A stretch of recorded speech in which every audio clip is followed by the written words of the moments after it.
दोस्तों स्वागत है आप सभी का हमारे YouTube चैनल में। देखिए आज हम लोग बात करने वाले क्षेत्रमिति के दूसरे पार्ट के बारे में, यानी कि मेंसुरेशन के दूसरे पार्ट के बारे में बात करेंगे। इससे पहले आपको पता होगा चैनल पे इसका पहला पार्ट अपलोड हो गया, जिसमें हम लोगों ने कई सारे 2D जो फिगर्स हैं उनके क्षेत्रफल निकालने के बारे में देखा, उनका परिमाप निकालने के बारे में देखा है, और भी जैसे समलंब चतुर्भुज है तो उनका क्या क्षेत्रफल हो सकता है, किस तरीके से हम उसको और ईजी कर सकते हैं। अगर कोई समबाहु त्रिभुज बना हुआ तो उसके अंदर हम लोग अंतर त्रिज्या कैसे निकाल सकते हैं। तो सारी चीज़ों के बारे में हम लोग पिछले वीडियो में डिटेल में देखा था, आप लोगों ने काफ़ी प्यार भी दिया उस वीडियो को। तो उसी चीज़ को आगे हम लोग करते हुए इस वीडियो में हम लोग और भी ज़्यादा क्वेश्चन के ऊपर देखेंगे। इसमें हम लोग कुछ 3D फिगर्स के बारे में भी देखेंगे, उसके फॉर्मूले क्या होता है उसके बारे में भी देखेंगे, और साथ ही साथ कुछ एक आध क्वेश्चन की प्रैक्टिस भी करेंगे। इसके बाद जो वीडियो आएगी उसमें हम लोग मेंसुरेशन के सारे क्वेश्चन की प्रैक्टिस एक साथ करेंगे, क्योंकि मेंसुरेशन जो है काफ़ी अच्छा चैप्टर है। अगर आप उसको अच्छे से समझोगे तो आप काफ़ी ज़्यादा क्वेश्चन को बिना पेन उठाए अटेम्प्ट कर सकते हो, बिना कुछ सोचे समझे अटेम्प्ट कर सकते हो। अच्छा खासा चैप्टर है, और इसके लिए आपको फार्मूला तो पता ही होना चाहिए। अगर आपको फार्मूला नहीं पता तो मेंसुरेशन फिर आप नहीं कर सकते। फार्मूला पता होने का तरीका ये है कि आपको फार्मूला आया कहाँ से, वो चीज़ें पता होनी चाहिए। वही चीज़ें हम आपको बताएंगे अपने वीडियो में। तो चलिए शुरू करते हैं। इससे पहले भी तक आपने चैनल को सब्सक्राइब नहीं किया तो सब्सक्राइब जरूर करिए और बेल आइकन में क्लिक करिए, जिससे आपको सारी सारी नोटिफिकेशन मिलती रहे। अगर आप चाहते हो कि आपको जो वीडियो चल रही है उसकी PDF मिले तो आप हमारे टेलीग्राम चैनल पर भी जुड़ सकते हैं। तो चलिए शुरू करते हैं, आपको बताते हैं क्या क्या चीज़ें इस वीडियो में। इससे पहले वीडियो में हमने आयत के बारे में देखा है, वर्ग के बारे में देखा था, त्रिभुज के बारे में भी देखा था, समकोण त्रिभुज के बारे में भी देखा था, समबाहु त्रिभुज के बारे में भी देखा था, वृत्त के बारे में भी देखा था, अर्धवृत्त के बारे में भी देखा था, कमरे की 4 दीवारों के बारे में भी देखा था, समचतुर्भुज के बारे में भी देखा था, समलंब के भी बारे में देखा था। लेकिन इससे पहले वाले वीडियो में हम लोगों ने घनाभ के बारे में नहीं देखा था। तो इस वीडियो में हम लोग देखेंगे घनाभ के बारे में। मैंने आपको ये बताया था कि जिस भी चीज़ का हम लोग आयतन निकाल लेंगे वो फिगर 3D होता है। अगर आप आयतन नहीं निकाल सकते तो फिगर नहीं होता है 3D, फिगर हो जाता है 2D। तो अगर आप खाली क्षेत्रफल निकाल पाओगे तो वो फिगर कहलाता है 2D। अगर आप उसके साथ आयतन भी निकाल लोगे तो वो फिगर कहलाता है आपका 3D।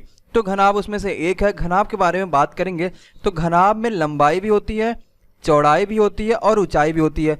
अब घनाभ का जो एग्जाम्पल आप अपने कमरे का एग्जाम्पल ले सकते हो। जैसे कि आपके कमरे में अगर लंबाई चौड़ाई ऊंचाई अलग अलग है तो वो घनाभ का काम करता है। तो अगर आप तीनों का मल्टीप्लिकेशन कर दोगे तो वो उसका आयतन हो जाता है। तो घनाभ का जो आयतन होता है वो होता है LBH, यानी लंबाई गुणे चौड़ाई गुणे ऊंचाई। अब संपूर्ण पृष्ठ का क्षेत्रफल आपको निकालना है।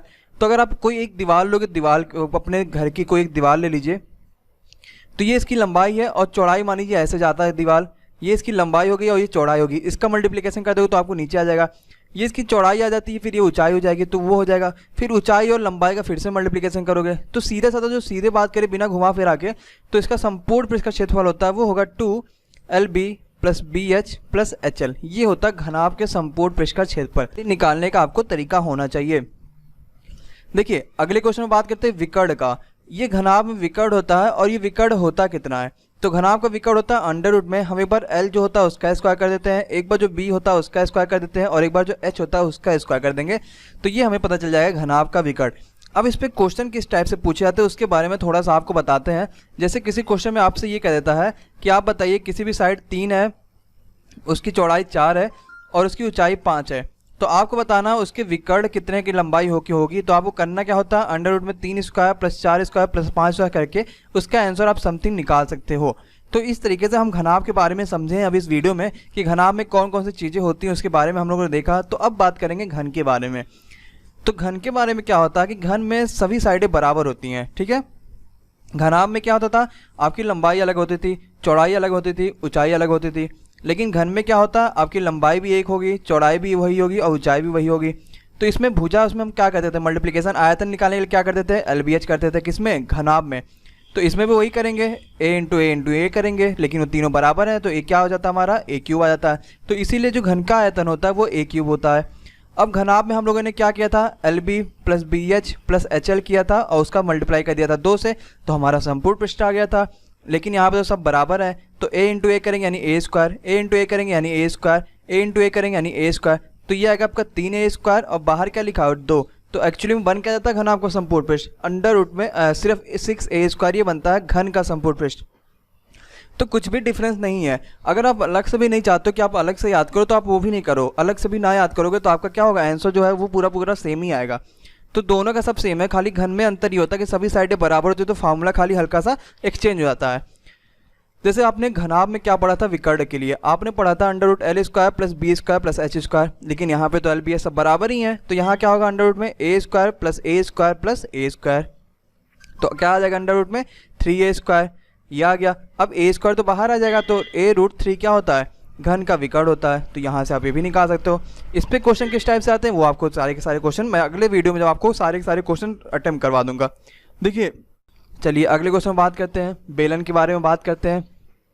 अब बेलन के बारे में आपको सबसे आसान भाषा में जो चीज़ समझाएंगे, बेलन आपने देखा होगा इस तरीके का बेलन होता है। ये आपका हो गया बेलन। अब बेलन में ये इसकी त्रिज्या है, नीचे एक वृत्त बनता है, ऊपर एक वृत्त बनता है। तो ये क्या होगा, इसकी त्रिज्या हो गई, बेलन की हाइट हो गई, ऊपर वाली त्रिज्या नीचे वाली त्रिज्या बराबर होती है। तो बेलन का जो आयतन होता है वो होता है πr²h। बेलन का आयतन होता है। आयतन क्या होता है, हम क्या करते हैं, बेस का हाइट से मल्टीप्लिकेशन करते हैं। आपको पता है कि क्या करते हैं, हाफ बेस इंटू हाइट, लेकिन यहाँ हाफ करने की जरूरत ही नहीं है क्योंकि यहाँ पे क्या है, दो बेस है, तो इसीलिए हाफ नहीं करते, सिर्फ बेस इंटू हाइट करते हैं। अब बेस क्या होता है, πr² इंटू हाइट क्या होता है, h। तो फॉर्मूला क्या बन गया, πr²h। क्षेत्रफल क्या करते हैं, सभी भुजाओं का योग करते हैं, तो होता क्या है, 2πr होता है इंटू h करता है, तो ये क्या हो जाता है, 2πrh हो जाता है। अब संपूर्ण पृष्ठ में हम कैसे निकालते हैं, संपूर्ण पृष्ठ में मैंने आपको बताया हुआ कैसे कि हम एक बार उसका क्षेत्रफल जोड़ते हैं, साथ ही साथ ये πr² ये और πr² ये, तो यानी हम कितना जोड़ दें, यहाँ पे 2πr² दे दिया। तो यही हमारा क्या हो जाएगा, बेलन का संपूर्ण पृष्ठ का क्षेत्रफल आ जाएगा। तो आसान भाषा में आपको ये भी सब चीज़ें समझ में आ जाएंगी। चलिए बात करते हैं अपने अगले पे, जो है कोण, जिसको हम लोग बोलते हैं शंकु। शंकु में जो नीचे गोला सिर्फ एक बनता है, जबकि बेलन में ऊपर और नीचे दोनों गोला बनते हैं। तो शंकु का जो आयतन होता है वो होता है πr²h, लेकिन 1/3 होता है। ठीक है, πr² ही होगा, लेकिन क्या होगा, 1/3, जबकि बेलन का क्या होता था, सिर्फ πr² ही होता था। अब जो शंकु में नई चीज़ ऐड होती है वो ये हाइट हो गई है, ये रेडियस हो गया, लेकिन जो ये चीज़ है ये नई चीज़ शंकु में ऐड होती है, जिसको हम लोग बोलते हैं एल। एल का मतलब होता है तिरछा ऊंचाई। अब यही चीज़ खाली शंकु में नहीं ऐड होती, जबकि बेलन में ये नहीं ऐड होती थी। बेलन में ये चीज़ें नहीं थी, लेकिन शंकु में ये चीज़ें आ गई हैं। अब शंकु में अगर ये चीज़ आई है तो इसका हम यूज कहाँ करेंगे, तो आयतन में तो मैंने देखा इसका कोई यूज ही नहीं था। अब इसका यूज जो होता है वो होता है क्षेत्रफल में, क्योंकि क्षेत्रफल में हम सभी साइडों को देखते हैं, सारी साइडों का सम देखते हैं, तो इसका यूज क्षेत्रफल में होगा। अब क्षेत्रफल में तो ये हमारा πr आ गया, ठीक है। अब ये l होगा, तो ये जो बनता है क्षेत्रफल ये बनता है πrl। और हम संपूर्ण पृष्ठ में क्या करते हैं, पहले तो वक्र पृष्ठ ऐड करते हैं, प्लस यहाँ पे एक ही नीचे वृत्त दिया हुआ, तो इसके लिए हमने πr² लिख दिया। अगर आप मान लीजिए बेलन में आपको तिरछी ऊंचाई नहीं पता है, ये l जो है अगर हम इतना काट लें यहाँ पे, तो ये l हमें नहीं पता है, लेकिन अगर हमें हाइट और रेडियस पता है तो हम निकाल सकते हैं कैसे, पाइथागोरस प्रमेय से, कि l² बराबर h² प्लस r²। ये पाइथागोरस है, जो आपको पता है कि कर्णों का जो स्क्वायर होता है वो दोनों भुजाओं के स्क्वायर के सम के बराबर होता है, तो वहां से आप निकाल सकते हो। तो अभी ये शंकु के फार्मूले थे। देखिए सभी के सभी फार्मूले को आप नोट करते चलिए, क्योंकि आपके एग्जाम के लिए काफ़ी ज़्यादा इंपॉर्टेंट है। अभी जब उस पर मैं क्वेश्चन आपको प्रैक्टिस कराऊंगा अपने अगले कुछ वीडियो में, तो वही सब फार्मूले काम आएंगे। फिर मैं आपसे उन्हीं सब फार्मूले को पूछूंगा तो आप फिर नहीं बता पाओगे। तो इसीलिए आपको ये बेनिफिशियल है कि आप पहले उन फार्मूले को नोट करो, फिर मैं आपको सारी चीज़ें धीरे धीरे कराऊंगा। बिल्कुल परेशान मत होइए कि सर नहीं खत्म हो रहा है, क्वेश्चन नहीं लगवा रहे हैं, तो क्वेश्चन भी लगवाएंगे और आसान से लगवाएंगे। आपको सारी चीज़ें समझ में आएंगी, तब समझ में आएंगी जब आपका बेस मजबूत रहेगा। और एडवांस एक ऐसा चैप्टर है, एडवांस ऐसा पोर्सन है पूरा का पूरा, चाहे इसमें अलजेब्रा की बात करें या फिर किसी और सेक्शन की बात करें, जब तक आपका बेस नहीं मजबूत है तब तक आपकी चीजें क्लियर नहीं होंगी। अब आता है गोला। अब आप लोग ये कंफ्यूज मत होइएगा, सर गोला तो वृत्त ही है, लेकिन यहाँ देखिए वृत्त होता है आपका 2D फिगर, लेकिन गोला आपका होता है 3D फिगर। क्यों? क्योंकि हम लोग गोले का आयतन निकालते हैं और वो आयतन होता है 4/3 πr²। गोले का पृष्ठ क्षेत्रफल होता है 4 πr²। दोनों फार्मूला नोट कर लीजिए कि 4/3 πr² ये गोले का आयतन होता है, πr³ और गोले का पृष्ठ क्षेत्रफल होता है 4 πr²। लेकिन अगर यही हम लोग अर्धगोले की बात करते हैं तो अर्धगोला में तो आधा हो जाएगा क्षेत्रफल, 4/3 उसमें होता था, तो यहाँ आधा हो जाएगा, खाली क्या हो जाएगा 2/3। वक्र पृष्ठ उसमें क्या होता था 4 πr², तो यहाँ वक्र पृष्ठ खाली क्या हो जाएगा 2 πr²। वहाँ पे संपूर्ण पृष्ठ नहीं निकलता था, क्योंकि पूरा तो एकदम क्या था, कंप्लीट था, वो संपूर्ण पृष्ठ नहीं निकलता था उसमें। लेकिन यहाँ पे संपूर्ण पृष्ठ निकलेगा कैसे, ये आपका है 2 πr², ये कितना आपका 2 πr², अब प्लस ये कितना है πr², तो 2 πr² और πr² मिला के कितना होता है 3 πr² होता है। तो गोला और अर्धगोला में यही डिफरेंस है, तो इसमें कभी कंफ्यूज मत होइएगा कि अब आपसे अर्धगोले का अगर वो संपूर्ण पृष्ठ पूछ लेगा तो ध्यान रखिएगा वो 3 πr² होता है, और बच्चे इसी में गलती करके चले आते हैं। तो इन चीज़ों का ध्यान रखिएगा और क्वेश्चन को आप लगातार सॉल्व करिए, क्वेश्चन आपको जहाँ से मिले भी सॉल्व करिए। फिर मैं आपको अपने इसके अगले वीडियो में कई सारे इंपॉर्टेंट क्वेश्चन को लेके आऊँगा जो आपके लिए काफ़ी ज़्यादा इंपॉर्टेंट है। चलिए वीडियो कहीं